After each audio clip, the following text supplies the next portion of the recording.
yes, So it probably originally was shri, he, yes, the children's sender, the baby sender, right? And it gets shrunk down to shri, yes, okay? But now I got it's available, it's a Willie Bob worked with them. There is a group called Wycliffe, and they go around the world, and the way they Christianize people is that they translate the Bible into their people's language. So they'll go to the darkest jungles of South America and New Guinea and Crescent City, California, and they'll come and translate their Bible into your language in the hopes to convert you to their way of thinking, right, and believing, right? And so they actually worked with Willie Bob, and he actually did Noah, the story of Noah, and Tala. And so there it is. That's always around. Yeah, because Wycliffe came and worked with him all summer, and they translated the book of the Great Flood.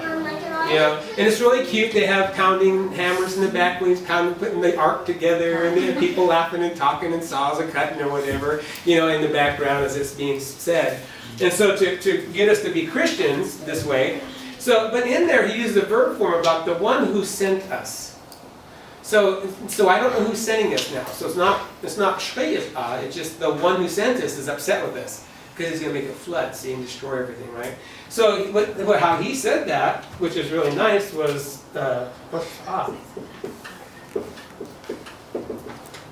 So, and then of course, this is an object out here, us, who sent, the one who sent us. This means us. So us who sent us. Okay. How about the spark of life until what you talk about, when the baby center sending, there's a spark of life. Oh, the spirit or the.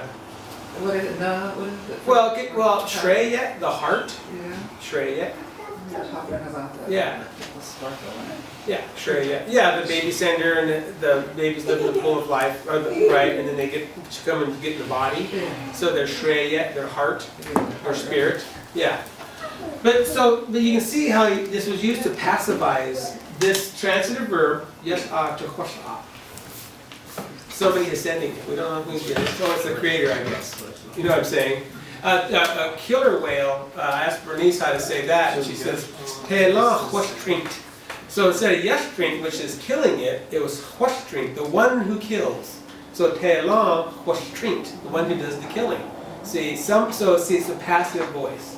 So that's where I've heard the hua. This is very rare. You don't see hua very often in the language, but it's there. And that's why it's on the list, because it actually exists. The other day, I was out back doing something, and something might have bloomed or something, and I said, what stop? There's a word, what stop, in their language, which means finally.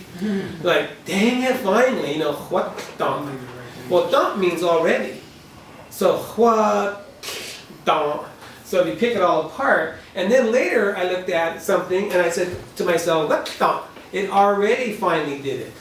So I went from what stop to what stop, and I go, oh no, where'd you come from? Why are you speaking to me? Why did that vocabulary word come into my brain? Because it already is over, happened, did finally. But the point is that it does exist in the language, and it takes the already and makes it passive, like the thing that happened. Don't right now. Already. Don't not. He's already talking, right? So what? Don't finally got to the already. The thing that got to the already makes the word finally. Finally, you learned something, or you finally finished stacking the wood, or whatever you're doing. Okay. So this chart. So I just kind of want to start here today, kind of push further into what we discussed last Friday about these pronouns. And this, what is it called? It's called inflection. Right? You're taking the verb and you're adding information in it. That's inflecting. Remember by calling it an infection. You're taking the verb and you're infecting it with information. You're inflecting it. Okay? All right. So growing up or people learning, this could be very intimidating. But when you teach the language, you never teach the language like this. Yeah. This is not how you teach language to a speaker or a learner.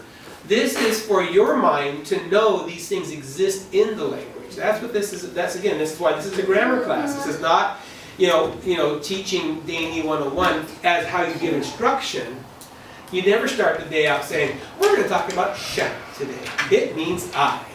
You know, that would be the craziest, ridiculous way to teach a language. You teach them things like not sha.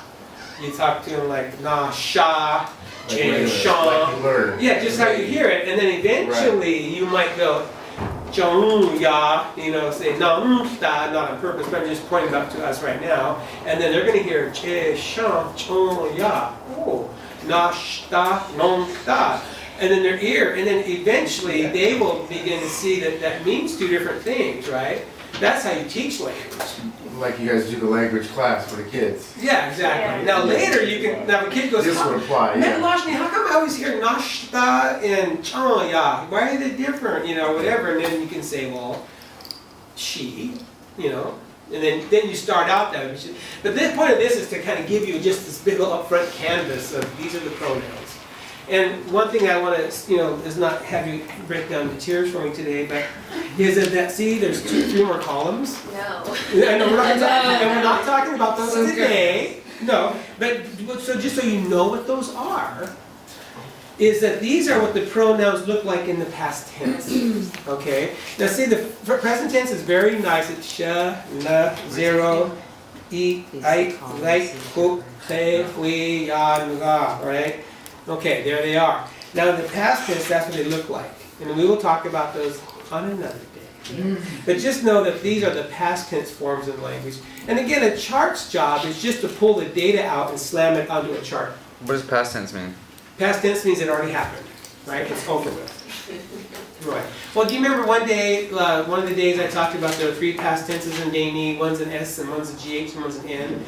And one's an inceptive past tense, meaning it's starting to become a past tense. One is a durative past tense, it takes a long time to complete it. And the end past tense means it's over. It's done, did, done, did. People hate that, but it's done, did, it's over. Done did. Yeah. And again, so that's getting into the mind of the language. Because in English we do it with modals, like we do it like he sat, he would have sat, he might have sat if you hadn't coughed or something like that. Or I was about to go to the store. I was about to sit when the phone rang. Yeah. You know, see, so what we do is, those are called modals. You take the verb and you add these words around it to change how that's happened. You know, versus it rang, it began to ring about the time I went out the door. See, so it still rang, but it began to ring, which is past, it began to ring. See, that's present tense. Ring, it's ringing, it's present tense, but it began to ring when I started out the door. So it's in the past, but you're talking about the present tense again. See, that's called modality. We'll get into modality too, because we have it as well in Dee-ni. But what's nice about Dee-ni is that the modality is right in S, GH, and N. It's already built within the past tenses. So it just does it differently plus more. But anyway. So this was just to try to re-talk about verb slotting. So ultimately what I'm talking about is verb slotting. Have you heard this vocabulary item before? In your verb slotting, is there standardization or rhythm to that verb, or it could just go anywhere? 90% of the time. Yeah, verb slots, verb slotting. Yeah. Okay, so verb slots, yes. What was neat, and what we'll do this one day, is I'll show you a diagram of a verb slot. And it's the valence of the verb. Okay, so this is where it's important to share the concept that this is a verb-based language. English is a noun-based language. Okay, English loves nouns. It wants to have, everything has to have a name. Every single thing has to have a name. Every type of plastic has to have, every kind of baby has to have its own name. It loves nouns. And then it takes a few words and makes a sentence out of it, right? Well, Dee-ni does just the opposite. It puts almost all the information in the verb. So remember I was telling you our verb is really a whole thought? It's basically a whole sentence. Then you add the object or the subject, if you want to. Nashta, I am running. Oh, what nashta, I'm running on the ground. See, I can make where I'm running, but I am running is all in the verb. So what happens is there are these slots of location. So if you're to think of this verb up here, there's going to be a slot for this information, a slot for that information. You know, there's going to be the beginning of the verb, there's going to be the end of the verb, and there's all these slots that are available to the language. Is that true in Spanish? I don't know. I don't Because know. they put the action before the noun, or the So that's word order. That Yeah. would be word order. That's Yeah. syntax. Exactly. Yeah, you conjugate, the doer is conjugated within the verb. So this chart really is a verb. What this is just a chart of the pronouns, but we're using them in verb slots. Did you notice where I put the tr, like in you height, true height? See, that's a verb slot. That's a slot in the verb. It tells you where to put that data. If I say ush height versus height, you height, that's a verb slot. It tells you where to put that data. Okay. So just again, I'm just into cracking the cosmic egg with you. That's all. That's what I really want to do, is get your mind to start realizing this language just operates a little differently, just very wonderfully. Okay. Yeah. So, all right. What do you figure? Yeah. When you start, seeing the mechanics of it. And as I said last time, or the time before, we talked about language register, and there was like a high class time, people who spoke the high class language, and people who spoke the common language, And the theorists claim that because our population, well, originally was 10,000, but it ended up being around 2,000 after the Holocaust, that there wasn't enough population to have a class of language.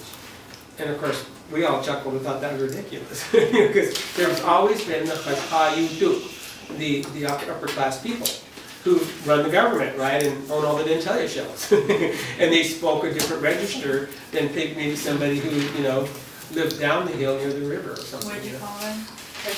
The Chashhayu. No, you Well, Chashhayu do. said something else. Yeah, well, the Chashhayu. How you do it. Well, Hush, Hi, You, Do.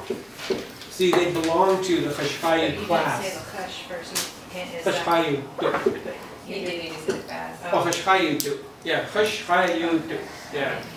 Yeah, these were the people who, had to run the government and had to settle conflicts and enforce the law, make sure that people didn't run them up, Take care of people. take care of people, so on and so on.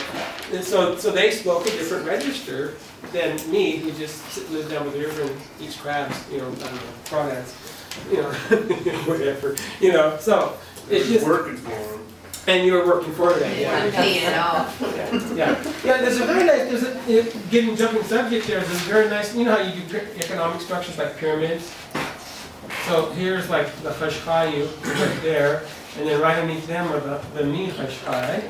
Those are the warriors? Yeah, these were the enforcers. Law enforcement. Yeah, so we can get rid of that there. Is So the Mi law Chashhai lived here, and then Mi Chashhai were right beneath them. Or like the National Guard almost, kind of, right? Then you have the Dee-ni, and then way down here, a very small percentage, are the Cheno. And these are the orphans or the slaves. Okay, we actually What had about the slaves. lazy people? Oh, They the would end up worst. down here. They have nothing. But they had to end up down here. The reason why people ended up in slavery usually was because of Yeah. laziness, or choosing to break the law or whatever, and they couldn't pay it off. They They're breached just law. passive at the end. Yeah, there's a knock. And that kind of makes me wonder if there wasn't a verb root here at one Yeah, time. that's what I was Well, wondering. say chain not Like something they didn't do or something. chain not means slavery, Yeah. or yeah. So anyway, so that's kind of how the society was structured in the day, right? Slaves or what? Chain not, Or? Slavery. chain not, Oh. or orphans, orphans. The story about when probably right in the hardcore of the Holocaust, when the government brought the Wiyats and the Eel River Indians to the Smith Reservation, and this is an example of this. So they got to the Klamath River and they were herding the Indians up from Humboldt Bay right after they did Penyanon massacre and all that kind of stuff. And so they were pushing the Indians to bring them. We had our reservation was 17,000 acres, right? And so they made them come here. Okay, the Wiyats and the Eel River Indians came here.